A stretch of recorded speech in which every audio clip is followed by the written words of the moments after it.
Okay, everybody, hey, it's gonna be St. Patty's Day tomorrow. So everybody's Irish, and we all eat corned beef and cabbage. This is typically what each American family will go down. They'll go down to their local grocery store, and they'll buy a corned beef like this, and then they'll boil it, add their cabbage, their potatoes, and their carrots, and serve it up. But here in agrarian society out here in agriculture, where we farm and we do stuff like we do at Naughtywood, we like to make our own corned beef. So we just thought it'd be cool for St. Patty's Day to show you what that process is. So a rule of thumb for doing your corned beef is basically a salted brisket with pickling salts added and put into a brine for a minimum of 17 days. And the way you make your brine is you take your barrel or your crock or your pot, you add your water, cold water, and you start adding salt, and you put a raw egg or a potato in there. And once that potato or that egg floats, the brine's perfect. You stop there. That's the right amount of salt for pickling. And then you add your pickling salts to your brine. And the rule of thumb is for a strong brisket, it's about a pound of pickling salts per gallon of water is what you want to use.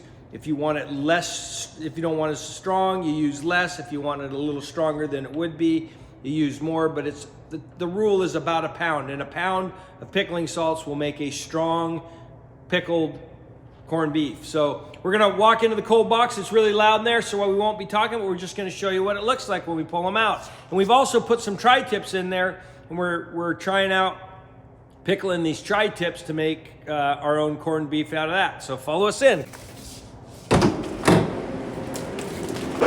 Okay, so these are our pickling crocks here. This one's got tri-tips and corned beefs in it. This one I think just has one big corned beef. So you'll notice there's a plate or a weight to keep them from floating because they want to float.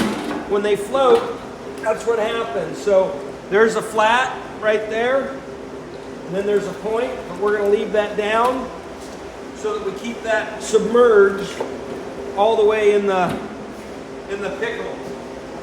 This one here, we'll pull this plate up here.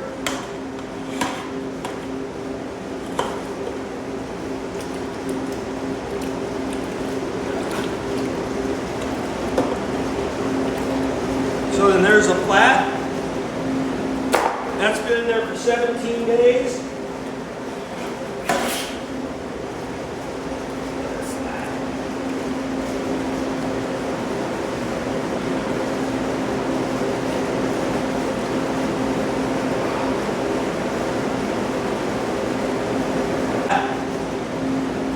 That's been in there for 17 days.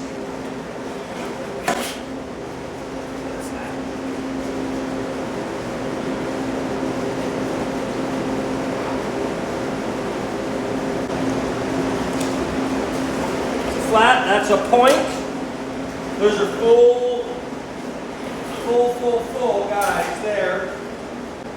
And then we're going to grab a tri-tip because we'll make a tri-tip. So then we'll put our plate back on. And so we're at our neighbor's ranch, the Circle G Ranch.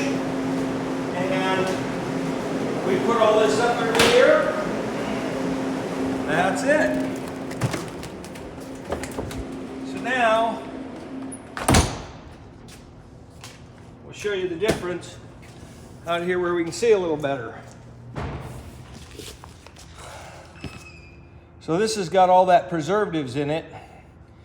It has the sodium phosphate, sodium erythrate, I can't read without my glasses,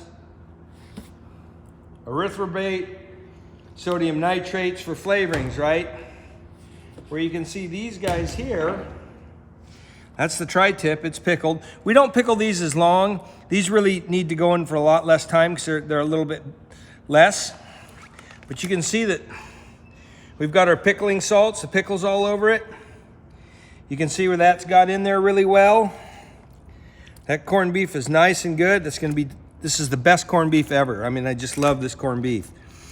So when you're cooking these, if you want to smoke your corned beef, here's the problem with smoking it. If you just straight smoke these corned beefs, they'll be way too salty. The reason why we boil them is to pull some of that salt out of that brine. So typically, like that point, this big point here, This point here will be in for almost 5 hours because it's so big, it's so thick, right? So you're gonna boil these 4+ hours on that big a piece. This, if you were pickling a tri-tip like this, you might put it in for an hour and a half, 2 hours, and it'd be done.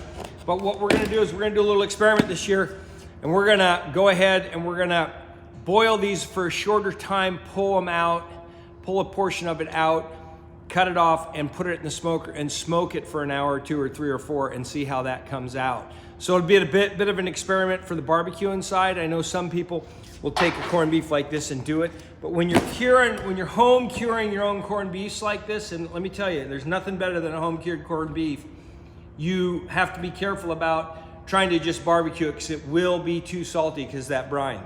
So we'll show you the results.